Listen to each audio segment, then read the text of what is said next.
The delicate cream-colored wedding invitation trembled in Madeline Porter's hands as she sat alone in the third row of elegantly arranged white chairs. The sprawling garden of the Westbrook estate buzzed with excitement around her.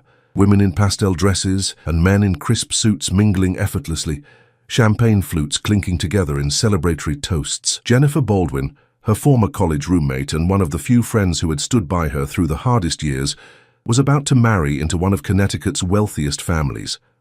A world that Madeline, a 34-year-old single mother working as a hospital nurse, had never truly belonged to. "Just blend in," she whispered to herself, smoothing down the only formal dress she owned, a navy blue number she'd purchased on clearance for a cousin's wedding 4 years earlier.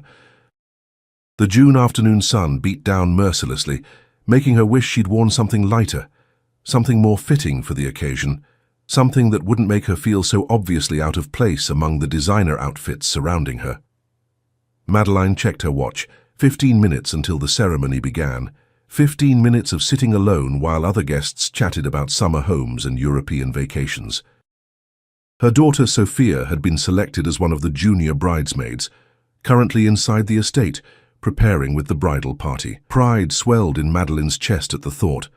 Despite everything, despite the father who had walked out when Sophia was just 7, despite the long nights working double shifts, despite the tiny apartment they called home, her daughter had thrived. "Is this seat taken?" A deep voice pulled her from her thoughts. Madeline looked up and felt her breath catch. Standing beside her was a tall man in an impeccably tailored charcoal suit that screamed custom-made. His dark hair was touched with silver at the temples, and his eyes, a striking steel blue, were fixed on her with unexpected intensity. "No," she managed, gesturing to the empty chair beside her. "It's free." He sat down with a graceful ease that spoke of someone completely comfortable in his own skin. "Jackson Hayes," he said, extending his hand. The name registered immediately. Jackson Hayes, founder and CEO of Hayes Innovations, one of the largest tech companies on the East Coast. His face occasionally appeared in the business section of newspapers or on local news when his company announced some groundbreaking advancement. And, if Madeline remembered correctly from Jennifer's excited phone calls, the cousin of the groom. "Madeline Porter," she replied, hoping her palm wasn't sweaty as she shook his hand. "Porter," he repeated thoughtfully. "You must be Sophia's mother." Surprise flickered across her features. "You know my daughter." A warm smile transformed his face. "Jennifer showed me photos from the bridal shower. She speaks very highly of your daughter, says she's remarkably poised for 14. Before Madeline could respond, a woman in a silk dress approached, her perfect smile faltering slightly as her gaze moved from Jackson to Madeline. "Jackson, darling, the Hendersons are looking for you. They want to discuss the summer gala." Her eyes lingered on Madeline with thinly veiled curiosity. "Thank you, Vivian. I'll find them shortly," he replied politely but dismissively. As Vivian walked away with a backward glance, Jackson leaned closer to Madeline. The subtle scent of his cologne, something woodsy and expensive, enveloped her. "I apologize for what I'm about to suggest," he whispered, his breath warm against her ear. "But would you mind terribly if we pretended to be a couple for the next few hours?" Madeline stared at him, certain she had misheard. "Excuse me?" His expression remained earnest. "I know it's unorthodox, but I have my reasons. Good ones, I promise." "Why would you—" "Mrs. Caldwell, Vivian, has been orchestrating accidental meetings between me and various eligible women for months," he explained quickly, "including her divorced sister, who should arrive any minute. The family has turned matchmaking me into their pet project since my divorce, and it's becoming exhausting." Madeline felt a laugh bubble up despite herself. "So I'm your human shield?" He grinned, and suddenly he looked less like an intimidating CEO and more like a mischievous boy. "Precisely. Just until the reception ends, I'll make it worth your while." "I'm not sure what that means, but—" Madeline began, but stopped as she noticed several people glancing their way with undisguised interest. "Please," he added, "I don't normally resort to such tactics, but today's particularly relentless. They've seated me at a table with 3 single women for the reception." Before she could respond, the string quartet began playing, signaling the ceremony was about to begin. In the momentary distraction, Jackson reached for her hand and intertwined his fingers with hers. The gesture was so unexpected that Madeline froze, hyper-aware of the warmth of his palm against hers. "Just until the reception ends," he promised in a whisper. "Then you'll never have to see me again if you don't want to." Madeline should have pulled away, should have politely declined this bizarre request from a stranger, even if he was Jackson Hayes. But something in his eyes, a genuine plea beneath the confidence, made her hesitate, and perhaps a small voice acknowledged, it wouldn't be terrible to not be the pitied single mother sitting alone at her friend's wedding for once. "Fine," she whispered back, as guests rose for the bride's entrance. "But you owe me an explanation." His grateful smile sent an unexpected flutter through her chest. "Deal." As the ceremony began and the bridal party processed down the aisle, Madeline became acutely conscious of his thumb tracing small circles on the back of her hand. It was oddly comforting, this false intimacy with a stranger who was simultaneously one of the most powerful men in the state. She spotted Sophia among the junior bridesmaids, looking suddenly grown up in her pale pink dress, her dark hair elegantly styled. Their eyes met briefly, and Madeline didn't miss her daughter's curious glance at the man beside her. Sophia's eyebrows rose slightly before she continued down the aisle, a small smile playing at her lips. The bride appeared at the back of the aisle, radiant in an intricate lace gown. As everyone turned to watch Jennifer's progress, Jackson leaned close again. "Your daughter looks just like you," he murmured. "Same eyes." "Thank you," Madeline whispered, surprised by the personal observation. The ceremony proceeded beautifully. Jennifer and her groom exchanged heartfelt vows that brought tears to Madeline's eyes. Throughout it all, Jackson's hand remained wrapped around hers, his presence beside her strangely comforting in its pretense of familiarity. During the exchange of rings, Madeline felt him stiffen slightly beside her.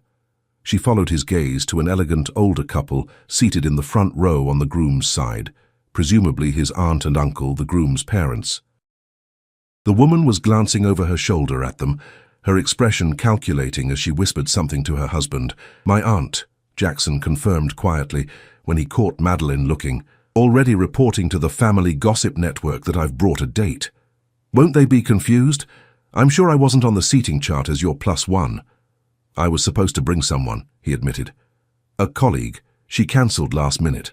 Family emergency." "Convenient," Madeline murmured. "Fortuitous," he corrected with a small smile.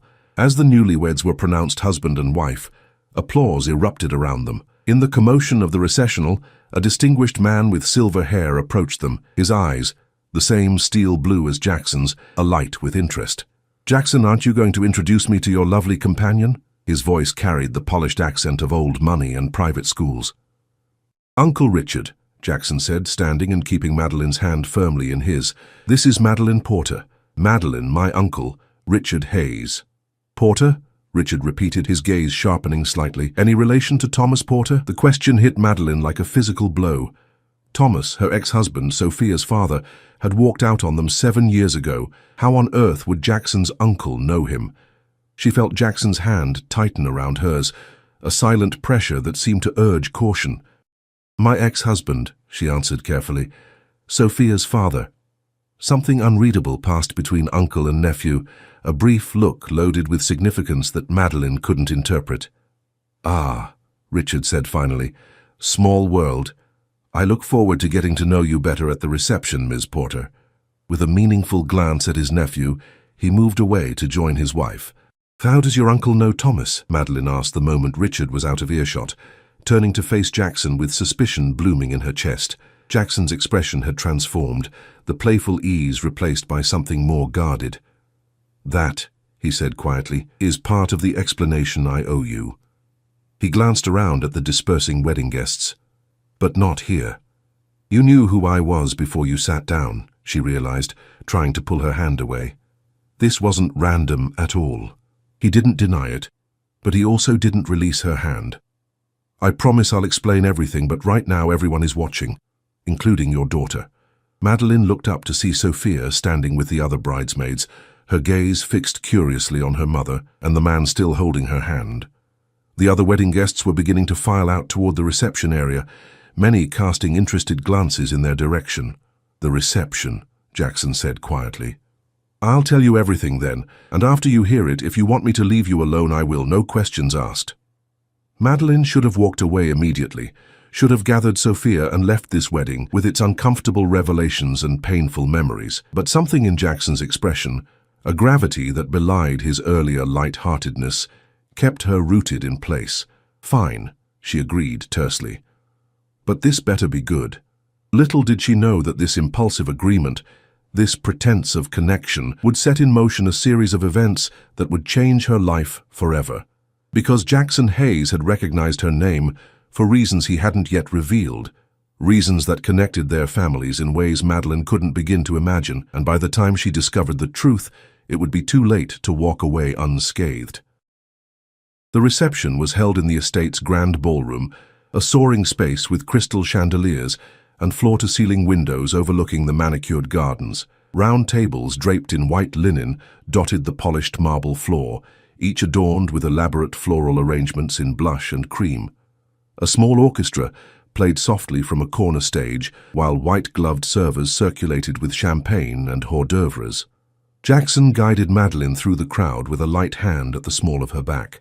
She was acutely aware of the curious glances following them, the whispered conversations that paused as they passed. Her navy dress, which had seemed perfectly adequate earlier, now felt hopelessly out of place among the designer gowns surrounding her.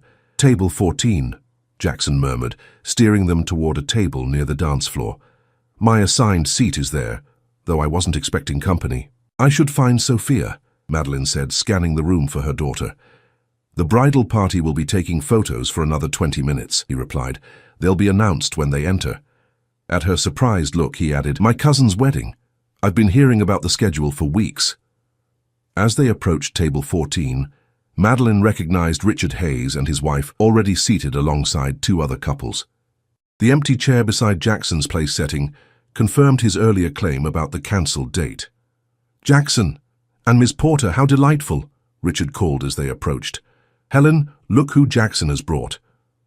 Helen Hayes, a slender woman with impeccably highlighted blonde hair and diamonds at her throat, assessed Madeline with thinly veiled curiosity. "How lovely to meet you," she said, her smile not quite reaching her eyes. "We weren't aware Jackson was bringing a guest." "Last-minute arrangement," Jackson replied smoothly, pulling out a chair for Madeline. "Madeline is Jennifer's college friend. Her daughter Sophia is one of the junior bridesmaids." "And how do you two know each other?" asked one of the other women at the table, a brunette in her 40s wearing a designer dress Madeline had seen in magazine ads. Jackson's hand settled lightly on Madeline's shoulder. "We met through mutual friends," he said vaguely. "Been seeing each other for a few weeks now." The lie slid so effortlessly from his lips that Madeline almost believed it herself. She took a sip of water to avoid having to elaborate, noting the way the brunette's smile tightened in disappointment. "Madeline," Richard said, leaning forward with interest, "you mentioned earlier that Thomas Porter is your ex-husband." She tensed. "Yes, that's right." "And he's the father of your daughter, the bridesmaid." "Junior bridesmaid," Madeline corrected automatically. "Yes, remarkable," Richard mused. "We knew Thomas briefly through business some years ago. Must have been, what, Jackson? Around 2010? Jackson's expression remained neutral. "Something like that." Madeline frowned. "Thomas worked in construction. I don't see how—" "He did some security consultation for Hayes Innovations," Jackson interrupted smoothly. "Contracted work through his employer at the time." Before she could process this revelation, a server appeared with champagne flutes. Jackson accepted two, handing one to Madeline. Their fingers brushed, and she noted the tension in his grip despite his relaxed demeanor. "To the happy couple," Helen proposed, raising her glass. As everyone clinked glasses, Madeline caught Jackson watching her carefully. Whatever connection existed between the Hayes family and Thomas, it clearly went beyond casual business acquaintance. The next 20 minutes passed in a blur of small talk and thinly veiled interrogation from the other guests. Madeline invented vague answers about her relationship with Jackson, while he skillfully deflected the most probing questions. Throughout it all, she remained hyper-aware of him beside her. The subtle scent of his cologne, the casual way he draped his arm across the back of her chair, the warmth of his thigh occasionally pressing against hers when he shifted position. Finally, the MC announced the entrance of the bridal party. Cheers erupted as the bridesmaids and groomsmen entered in pairs, culminating in the newlyweds' arrival. Sophia walked alongside a teenage boy in a tuxedo, her expression carefully composed, though Madeline could read the excitement in her eyes. When Sophia spotted her mother at the Hayes table, her eyebrows rose fractionally before she offered a small, curious smile. "Your daughter is lovely," Helen commented. "She has your eyes, but her coloring reminds me of someone." She glanced at her husband meaningfully. "Excuse me," Jackson said abruptly, standing.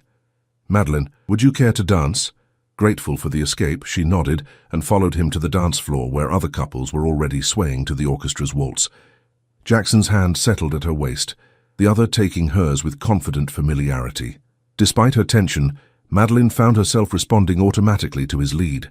"You promised an explanation," she reminded him quietly. "I did," he agreed, guiding her into a turn that took them farther from their table. "But first, I need to know something. When did you and Thomas meet?" 2010, she replied cautiously. "At a bar in Hartford. Why?" His jaw tightened almost imperceptibly.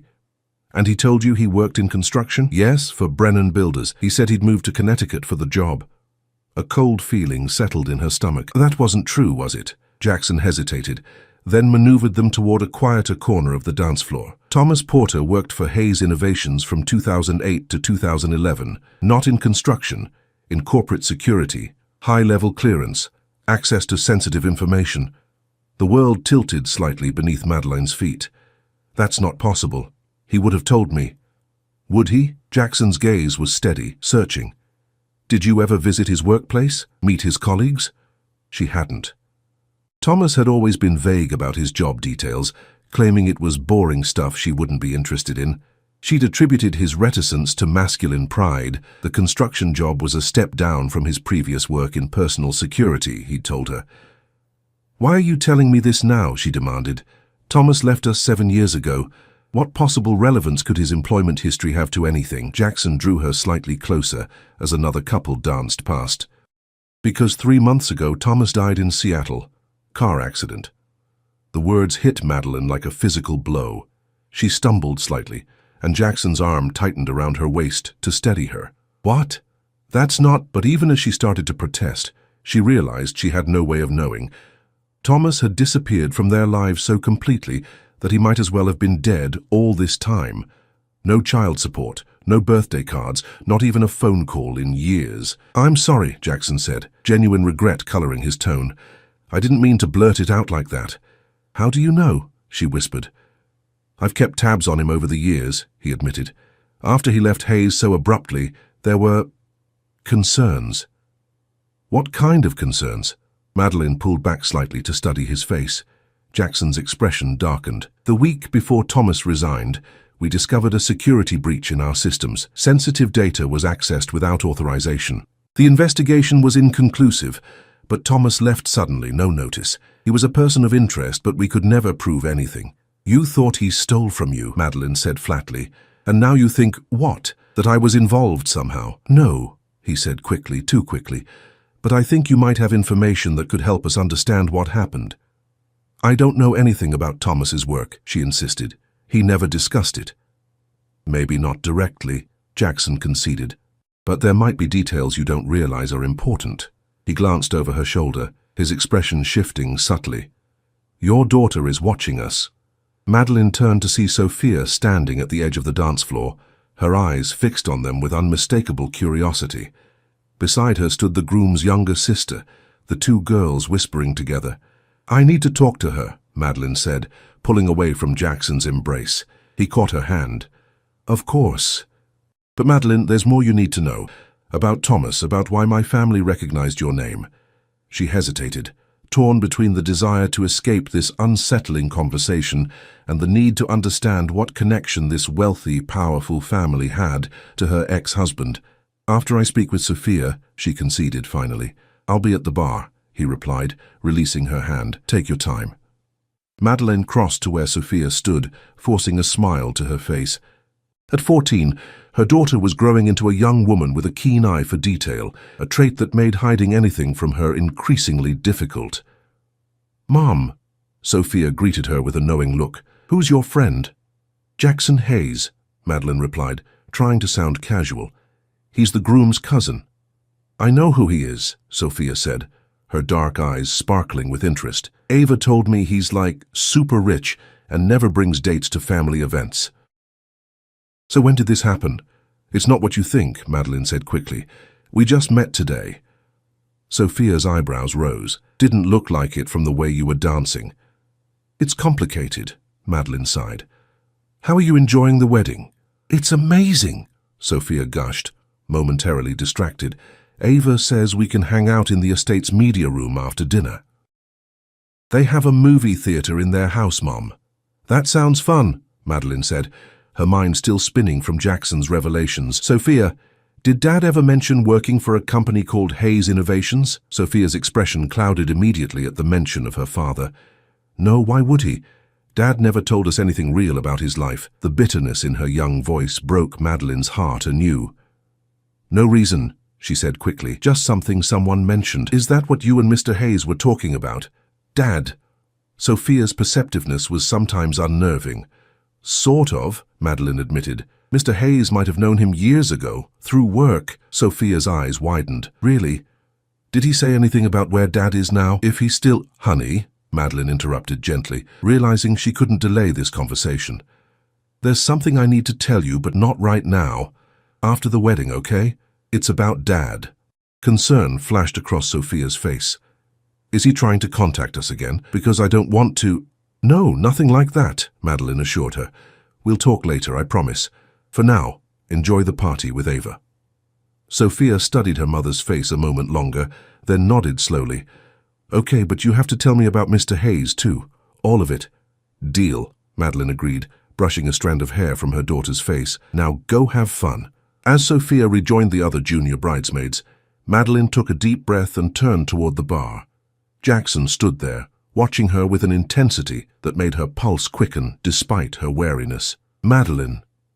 A voice stopped her before she could reach him. She turned to find Helen Hayes at her elbow, a champagne flute in hand. I was hoping to speak with you privately. Mrs. Hayes, Madeline acknowledged, unable to refuse without causing a scene. Helen, please. Her smile was practiced, perfect. I'm curious about how you really met my nephew. I suspect it wasn't through mutual friends, as he claimed. Madeline hesitated, unsure how to navigate the older woman's probing. Perhaps you should ask Jackson. Oh, I will, Helen assured her. But first I'd like to hear about Thomas Porter. He left quite an impression on our family. Something in her tone made Madeline's skin prickle with unease. I'm afraid I can't help you. Thomas and I have been divorced for years. I know nothing about his professional connections. Helen's gaze drifted to where Sophia stood with the other young people. Your daughter is what, 13? 14? 14, Madeline confirmed, a protective instinct rising within her. Born in 2011 then, Helen mused. The same year Thomas left Hayes Innovations, so... Abruptly, she sipped her champagne, eyes never leaving Madeline's face. Have you ever noticed how much she resembles my husband? The same coloring, the same chin. Family traits run strong in the Hayes line. The implication hit Madeline like a slap. Excuse me? Helen's smile remained in place, though her eyes had hardened. My husband traveled frequently in 2010, business trips to Hartford nearly every week for almost 6 months. The same time Thomas Porter worked closely with our security team. She lowered her voice. The same time you met Thomas in a bar in Hartford, I imagine. You're suggesting... Madeline couldn't even finish the sentence, shock and outrage robbing her of words. I'm not suggesting anything, Helen replied smoothly. Merely observing a striking resemblance. She touched Madeline's arm lightly. Perhaps we should continue this conversation somewhere more private. Before Madeline could respond, Jackson appeared beside them. Aunt Helen, he said, his tone pleasant but his eyes cold. I believe Uncle Richard is looking for you. Helen's smile didn't waver. We were just getting acquainted, Jackson. Miss Porter has such an interesting connection to our family. Which I'm sure can be discussed another time, he replied firmly. The toasts are about to begin. With a final meaningful look at Madeline, Helen glided away toward their table. Jackson turned to Madeline, concern evident in his expression. What did she say to you? He asked quietly. Madeline felt dizzy, her mind reeling with implications too monstrous to contemplate. She suggested that her husband, that Richard and Thomas, that Sophia might be... Understanding dawned in Jackson's eyes. Christ, he muttered, I should have seen this coming. Is it true? Madeline demanded, her voice barely above a whisper. "Is that what this is all about? Your uncle and Thomas?" "No," Jackson said firmly. "Absolutely not. Helen's imagination has run wild, but there's no truth to it. Then what is the connection? Why do you all know Thomas? Why were you looking for me?" Before he could answer, the MC called for guests to take their seats for dinner and toasts. Around them, people began moving back to their tables. "We can't talk here," Jackson said, frustration evident in his voice. "After the toasts, meet me in the library. East wing, second door on the right." "I'm not going anywhere alone with you until you explain what's going on," Madeline insisted. Jackson ran a hand through his hair, disheveling its perfect styling. "Thomas didn't steal data from Hayes Innovations," he said quietly. "He was helping us investigate someone who was. Someone inside the family." "Who?" His eyes met hers, serious and grave. "Richard. My uncle. Thomas was working with me to gather evidence against him. And I think that's why Thomas disappeared from your lives, to protect you and Sophia from Richard's retaliation." The dinner bell chimed again, more insistently. Around them, the last guests were finding their seats. "Library," Jackson repeated. 20 minutes, I promise I'll explain everything." As he led her back to their table, where Richard and Helen waited with calculating eyes, Madeline felt as though she'd stepped into quicksand. Each revelation pulled her deeper into a world of corporate espionage and family secrets that threatened to engulf not just her, but Sophia too. And the most terrifying part was that she had no idea how much danger they might already be in. The Hayes family library was exactly what Madeline had expected: leather-bound volumes lining mahogany shelves, a massive stone fireplace dominating one wall, and leather wingback chairs arranged in conversational groupings. What she hadn't expected was the tension radiating from Jackson as he closed the heavy door behind them. "We don't have much time," he said, eschewing the comfortable seating in favor of pacing near the fireplace. "Helen will notice our absence soon enough." "Then talk quickly," Madeline demanded, remaining near the door. Her navy dress suddenly felt constricting, the fabric too warm in the stuffy library. "What did Thomas have to do with your uncle? And why would any of it matter now?" Jackson stopped pacing and faced her directly. In 2010, Hayes Innovations was developing a revolutionary security encryption system for the Department of Defense. Billions in contracts were at stake. Thomas was part of the security team protecting the project. He hesitated. "And I was the lead developer. What does this have to do with me or Sophia?" "Someone was selling our research to foreign competitors," Jackson continued. "Small leaks at first, just enough to raise concerns. We brought in Thomas to help investigate internally. The evidence pointed to Richard." Madeline crossed her arms. "Your own uncle?" "Richard was CFO then. He had access, motive, and opportunity. The company was founded by my father, but after his death, Richard expected to take control. Instead, the board appointed me CEO." His expression hardened. "Richard never forgave that perceived slight. So Thomas was investigating your uncle. Then what?" "Thomas found proof. Access logs, offshore accounts, encrypted communications. But before we could take it to the board, someone broke into his apartment. Everything was taken. His laptop, hard drives, even his personal papers." Jackson's eyes met hers. "The next day, Thomas resigned without explanation. He disappeared completely. Until I saw your daughter's name on the junior bridesmaid list and realized the connection." A chill ran through Madeline despite the warm evening. "You're saying Thomas ran because he was afraid of your uncle? That's why he abandoned us?" "I believe so," Jackson said quietly. "The timing fits. He discovered the evidence, then the break-in, then his sudden departure from your lives. He was protecting you. By leaving us without a word?" Anger flared in Madeline's chest. "By cutting off all contact with his daughter? That's not protection, that's abandonment. Unless he thought maintaining any connection would put you in danger," Jackson countered. "Richard is not a forgiving man. If he believed Thomas had evidence against him, then why come back into our lives now?" Madeline interrupted. "If Thomas is dead and the danger is past, why stir all this up again?"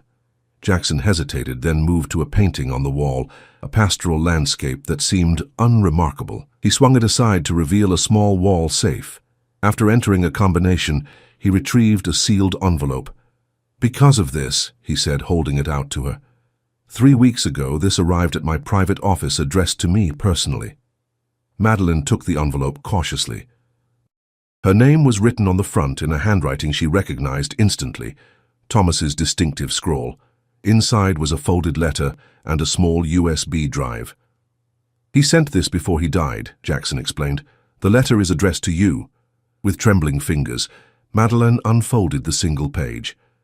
"Maddie, if you're reading this, I'm probably gone. I'm sorry for everything. Leaving, staying away, missing Sophia's childhood. It wasn't what I wanted, but it was the only way to keep you both safe. Hayes knows the whole story now. Trust him. The evidence is still out there, hidden where only Sophia can find it. The key is in the stars we watched that summer night at the cabin. Remember what I told her about Orion's belt? The third star holds the truth. I've always loved you both. I hope someday you'll understand why I had to stay away. Thomas." "The cabin?" Jackson asked gently when she looked up, eyes burning with unshed tears. "We rented a cabin in the Berkshires the summer before he left," she said mechanically, her mind racing. "Thomas taught Sophia about constellations. Orion's belt was her favorite, but I don't understand what he means about the third star or hidden evidence. The USB contains encrypted files," Jackson explained. "I've been trying to decrypt them for weeks without success. I believe Thomas left some kind of clue, something only Sophia would understand." Madeleine clutched the letter tightly. "This is insane. You're telling me my ex-husband was some kind of corporate spy who went into hiding to protect us from your uncle. And now, years later, I'm supposed to believe he's hidden evidence that only my 14-year-old daughter can find?" She shook her head. "It sounds like the plot of a bad thriller." "I know how it sounds," Jackson admitted, "but consider the facts. Thomas worked for Hayes Innovations during exactly the period he claimed to be in construction. He disappeared immediately after discovering evidence against Richard, and now years later, he sends this cryptic message mentioning evidence only Sophia can locate." He stepped closer. "Doesn't that strike you as more than coincidence?" Before Madeleine could respond, the library door opened. They both turned to see Helen Hayes standing in the doorway, her expression a carefully composed mask of polite interest. "There you are," she said smoothly. "People are beginning to wonder where the happy couple has disappeared to." Jackson didn't miss a beat. Just showing Madeleine some first editions, she mentioned an interest in classic literature. Helen's gaze dropped to the letter in Madeleine's hand, which she quickly folded and slipped into her clutch purse. "How fascinating. But you really should rejoin the party. The cake cutting is about to begin, and Richard is looking for you, Jackson." "We'll be right there," Jackson replied, his tone making it clear the conversation was over. With a final assessing look, Helen withdrew, leaving the door conspicuously open behind her. "She suspects something," Madeleine whispered. "Helen suspects everyone of everything," Jackson replied grimly. "It's how she's survived 30 years of marriage to my uncle." He glanced at his watch. "We should return separately. I'll go first." "Wait," Madeleine caught his arm. "What happens now? What am I supposed to do with this information?" His expression softened. "Nothing tonight. Enjoy the wedding. Keep up our pretense for appearance's sake. Tomorrow, I'll come to your home. We can talk to Sophia together, try to understand what Thomas's message means. I haven't agreed to involve my daughter in any of this," she reminded him. "She's already involved," Jackson said gently. "Has been since the day Thomas left. The only question is whether we help her understand why her father disappeared, or leave her wondering forever." It was a low blow, using Sophia's unresolved pain to persuade her, but Madeleine couldn't deny the truth in his words. "Fine. Tomorrow afternoon. But if I sense any danger to my daughter, we're done. Understood?" "Absolutely," he agreed, relief evident in his face. "I'll leave first. Wait 5 minutes before following." As he moved to the door, Madeleine called after him. "Jackson, how did you know I'd be at the wedding, that I'd be sitting alone during the ceremony?" He paused, hand on the doorknob. "Jennifer mentioned you were coming without a date. When I saw the seating chart, I made sure to be nearby." A rueful smile crossed his face. "The pretending to date part was improvised. Helen really has been trying to set me up with every eligible woman in Connecticut." After he left, Madeleine sank into one of the leather chairs, her mind racing. The letter from Thomas felt impossibly heavy in her purse. 7 years of anger, of helping Sophia process abandonment, of rebuilding their lives without him, all of it now called into question by a cryptic posthumous message and a stranger's assertions. 5 minutes later, She made her way back to the reception, plastering a smile on her face that felt brittle enough to shatter. The cake had just been cut when she slipped into the crowded ballroom. She spotted Sophia immediately, laughing with the other young attendants as they were served slices of wedding cake. "There you are," a voice murmured beside her. Richard Hayes appeared at her elbow, offering a champagne flute.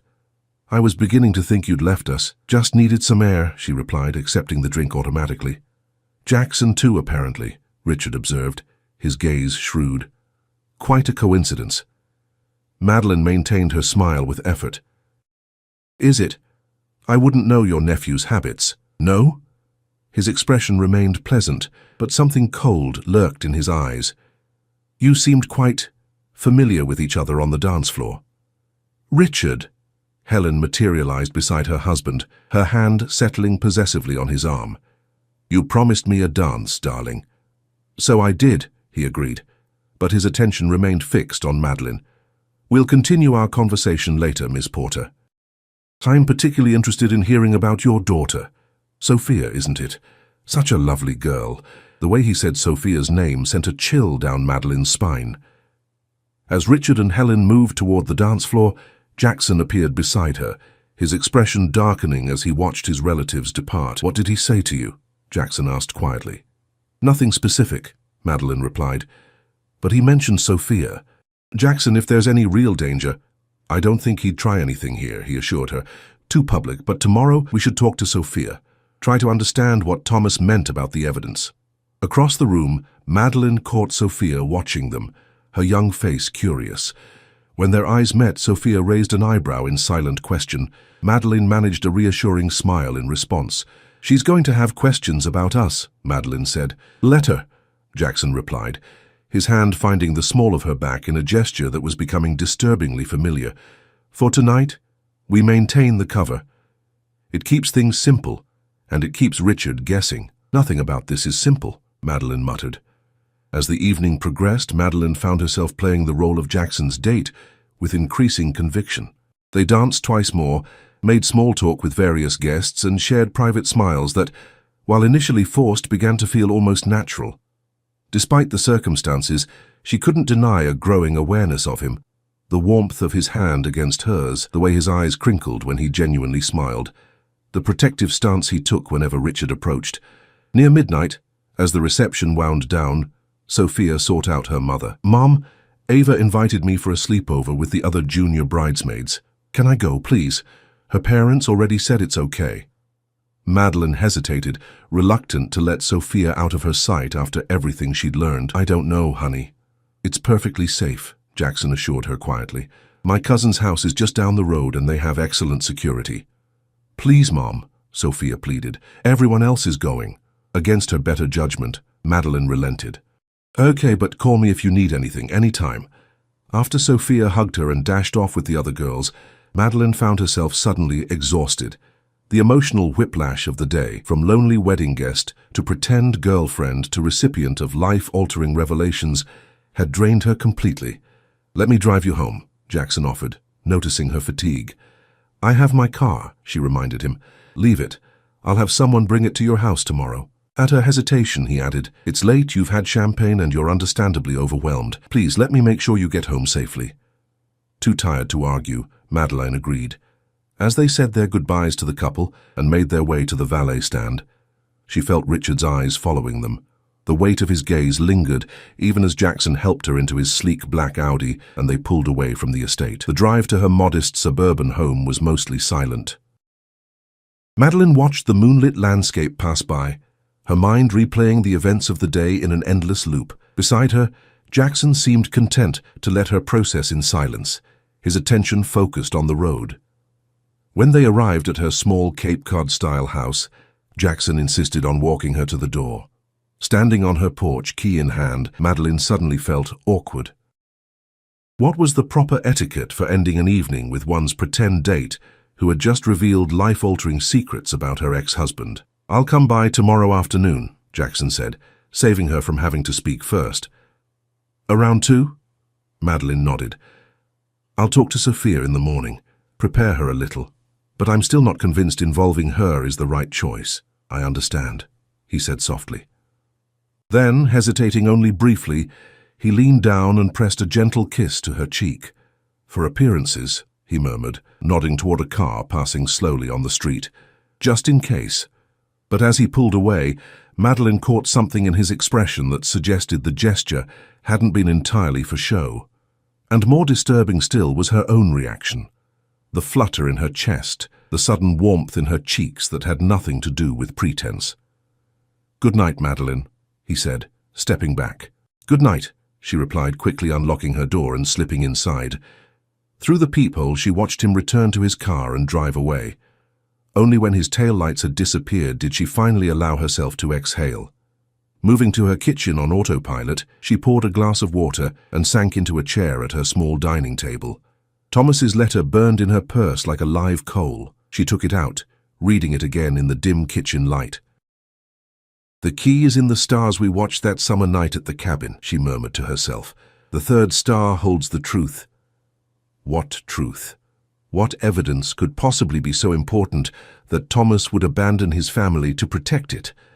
And how could Sophia, who had been only 7 when Thomas left, be the key to finding it?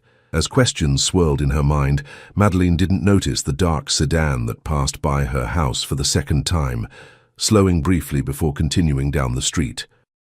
Morning sunlight streamed through the kitchen windows as Madeline poured her second cup of coffee. She'd barely slept, her mind racing with unanswered questions about Thomas, the Hayes family, and most troublingly, what to tell Sophia. The text from her daughter had come just after 9. She was having breakfast with Ava's family and would be home around noon. That gave Madeline 3 hours to prepare for a conversation she had no idea how to navigate.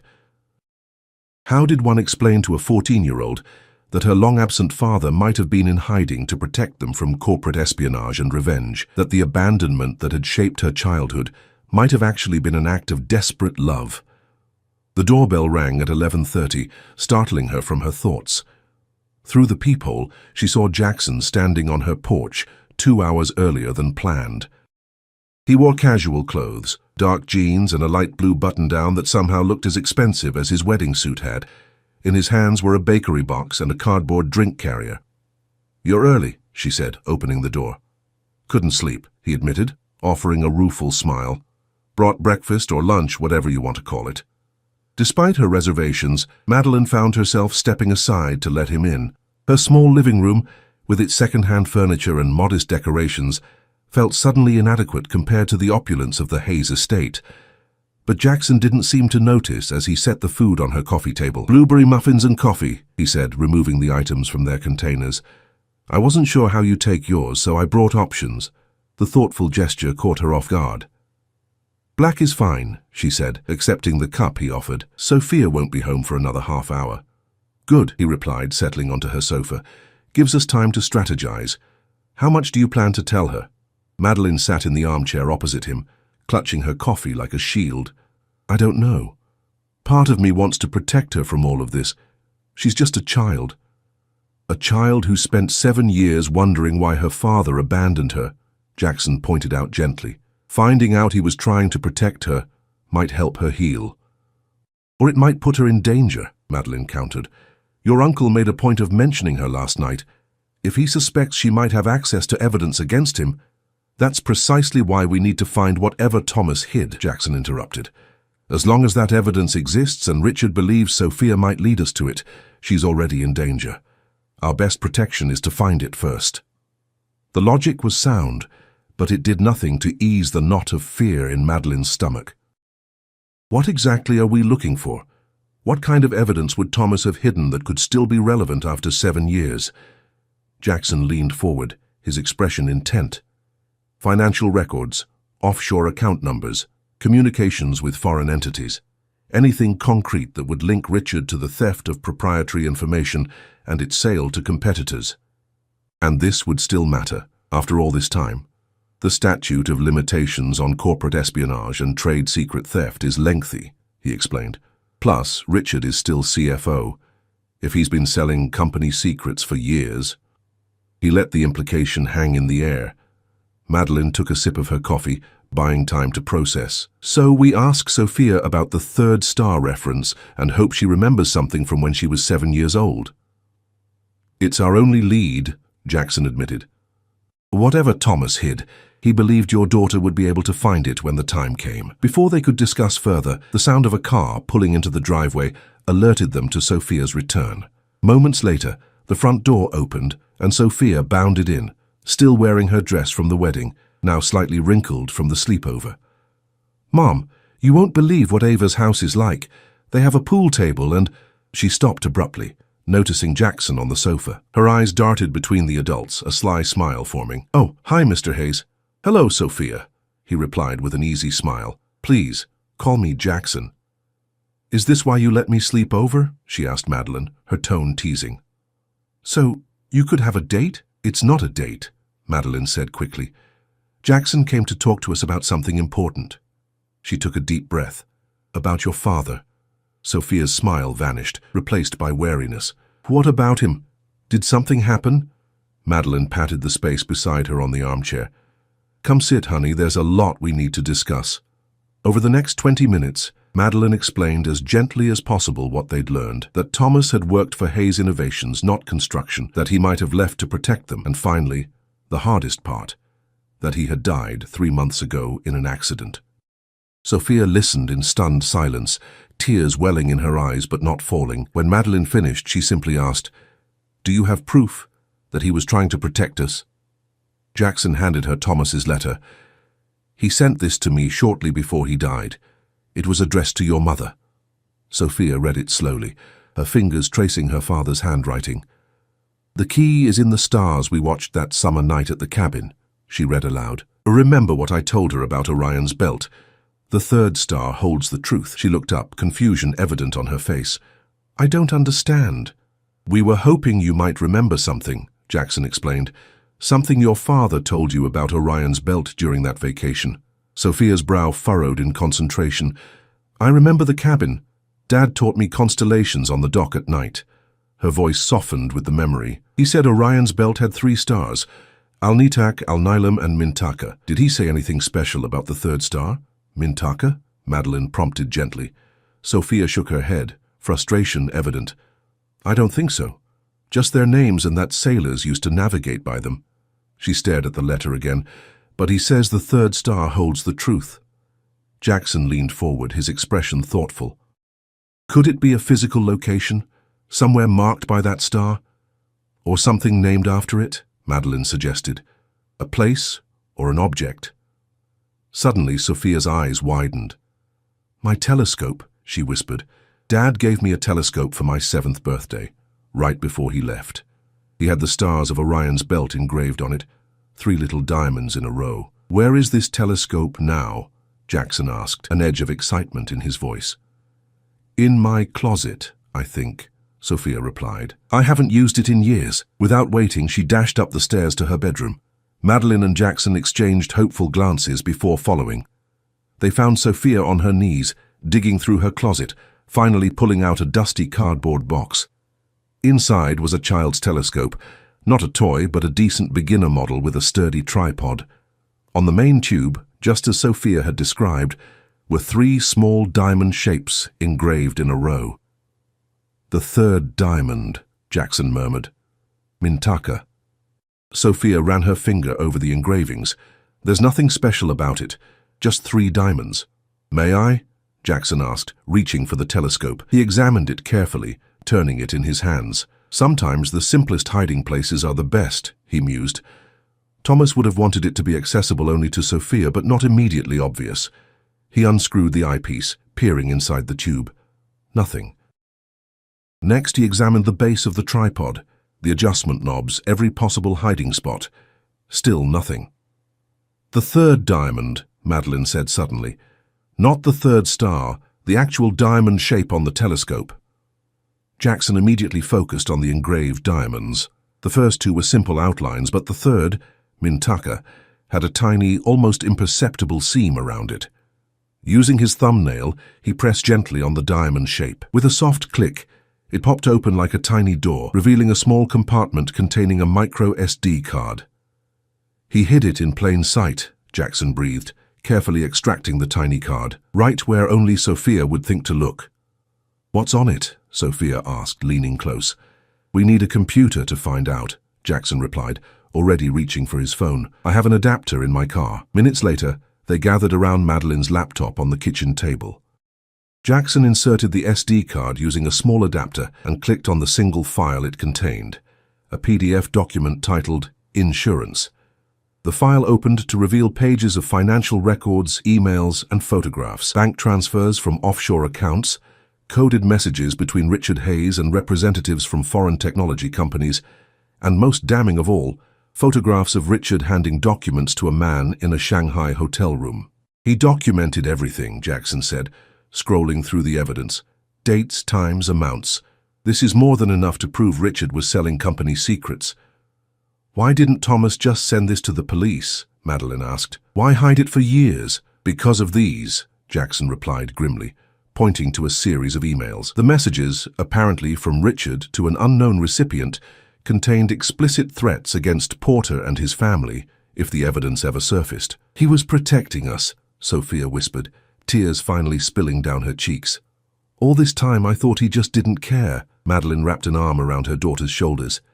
He made an impossible choice, honey. He stayed away to keep us safe. But now what? Sophia asked, wiping her eyes. If Mr. Hayes' Richard is as dangerous as these emails suggest, aren't we still in trouble? Jackson's expression hardened with resolve. Not for long. With this evidence, I can go to the board of directors and the authorities. Richard will be removed from the company and likely face criminal charges. And if he suspects we have the evidence? Madeline pressed, fear coiling in her stomach. He saw us together at the wedding. He mentioned Sophia specifically. That's why we need to act quickly, Jackson said, already copying the files to his phone. And why you two shouldn't stay here tonight. Richard knows where you live. Where would we go? Madeline asked. I have a lake house about 2 hours north, Jackson replied. Remote, secure, and unknown to most of my family. You'll be safe there while I handle this. Madeline hesitated, the magnitude of the situation finally hitting her. This is crazy. 24 hours ago I was just a single mom going to a wedding alone. Now we're running from corporate espionage and hidden evidence. Mom, Sophia said quietly, Dad wanted us to find this. He trusted Jackson to help us. She clutched the letter tightly. I want to know the truth about why he left. I need to. The determination in her daughter's eyes decided it. Okay, Madeline agreed. We'll go to the lake house, but I want regular updates on what's happening. Of course, Jackson promised. He glanced at his watch. Pack whatever you need for a few days. We should leave within the hour. As Sophia ran upstairs to pack, Madeline turned to Jackson. You're risking a lot for us. Why? His eyes met hers, serious and sincere. Thomas was my friend. He sacrificed everything to protect his family and my company. I owe him this. He hesitated, then added softly, And I care what happens to you and Sophia. More than I expected to. The admission hung between them, weighted with possibilities neither was ready to explore. Instead, Madeline nodded and went upstairs to pack. An hour later, they were headed north in Jackson's Audi, the city falling away behind them. Sophia dozed in the back seat, emotionally exhausted from the day's revelations. In the passenger seat, Madeline watched the landscape change from suburbs to forests, her mind still struggling to process everything. What happens after? She asked quietly, not wanting to wake her daughter. After Richard is dealt with and the danger passes. Jackson glanced at her briefly before returning his attention to the winding road. That depends, he said carefully, on a lot of things. On what? A small smile played at his lips. On whether you'd be willing to have dinner with me. A real date, not a pretend one to avoid matchmaking relatives. Despite everything, Madeline found herself smiling too. I might be, she admitted, once all this is resolved. Then I have extra motivation to resolve it quickly, he replied, his hand finding hers across the center console. As they drove deeper into the countryside, Madeline reflected on the strange path that had led them here. A wedding where she'd sat alone, a CEO who'd asked her to pretend, a hidden message from a husband she'd thought had simply abandoned them. None of it made sense individually, yet somehow, together, it formed a pattern, a constellation of events that had brought her to this moment. In the back seat, Sophia stirred, sitting up to gaze out the window. Are we almost there? Another hour, Jackson replied. The house is on a private lake. You'll like it, I think. Does it have a dock? Sophia asked. For stargazing? It does, he confirmed, meeting her eyes in the rearview mirror with a gentle smile, perfect for seeing Orion's belt on clear nights. Sophia nodded, seemingly satisfied, and returned to watching the trees pass by outside her window. Madeline turned to study her daughter's profile, seeing traces of Thomas in her features. For years, those resemblances had been painful reminders of abandonment. Now they were something else, evidence of a father's love and sacrifice. 3 days later, Madeline stood on the dock of Jackson's lake house, watching the sunset paint the water in shades of orange and pink. Behind her, through the large windows of the house, she could see Sophia and Jackson at the dining table, heads bent over a game of chess. The sight warmed her heart in unexpected ways. The past 72 hours had been a whirlwind. Jackson had presented the evidence to the Hayes Innovations Board and the FBI simultaneously. Richard had been arrested while attempting to board a private plane to the Cayman Islands. Helen, investigators discovered, had been aware of her husband's activities but claimed ignorance of the threats against Thomas's family. With Richard in custody and the immediate danger past, they could have returned to their normal lives. Instead, by unspoken agreement, they'd remained at the lake house, using the time to process, heal, and begin to forge something new between them. Madeline heard footsteps on the dock and turned to find Jackson approaching, 2 mugs of coffee in his hands. Sophia beat me, he said, offering her one of the mugs. 3rd time today. She's got a tactical mind. Like her father, Madeline replied softly. Yes, he agreed, and her mother's determination. They stood in comfortable silence, watching as the first stars appeared in the darkening sky. What happens now? Madeline asked, echoing her question from days earlier. This time Jackson turned to face her fully. Now, we have choices. You and Sophia can return to your lives with the truth about Thomas and the comfort of knowing he never stopped loving you. And the other choice? She prompted, already knowing the answer. We could see where this leads, he said simply, gesturing between them. It's not how I imagined meeting someone. Corporate espionage and family secrets aren't typical first date material. Madeline laughed softly. No, pretending to be a couple at a wedding usually comes much later in a relationship. We've done everything backward, he agreed with a smile. But I'd like to try doing things in the right order now, starting with that dinner I mentioned. Madeline studied him in the fading light, this man who had upended her world and then helped her make sense of it again. I think I'd like that, she said finally. From the house came the sound of music. Sophia had found the stereo system and was playing something soft and melodic that drifted out through the open windows. We should probably get back, Jackson said, though he made no move to leave. It's getting chilly out here. Instead of answering, Madeline stepped closer and kissed him. A real kiss this time, not for show or pretense. His arms encircled her waist as he responded, gentle but certain. When they finally pulled apart, Madeline rested her forehead against his. For a man who asked me to pretend to be his girlfriend to avoid a relationship, you're not very consistent, she teased. I'm making an exception, he murmured. For the woman who sat alone at a wedding until I appeared and whispered, pretend we're a couple. Hand in hand, they walked back toward the house where Sophia waited, toward the beginning of something neither had expected, but both now welcomed. A second chance at family, built on truth instead of secrets, on choice instead of pretense. Through the window, Madeline could see her daughter arranging pieces on the chessboard, ready for another game. In her navy blue dress at the wedding, Madeline had felt out of place, isolated. Now in jeans and a borrowed sweater on the threshold of Jackson's lake house, she felt something she hadn't expected to feel again, the sense of coming home.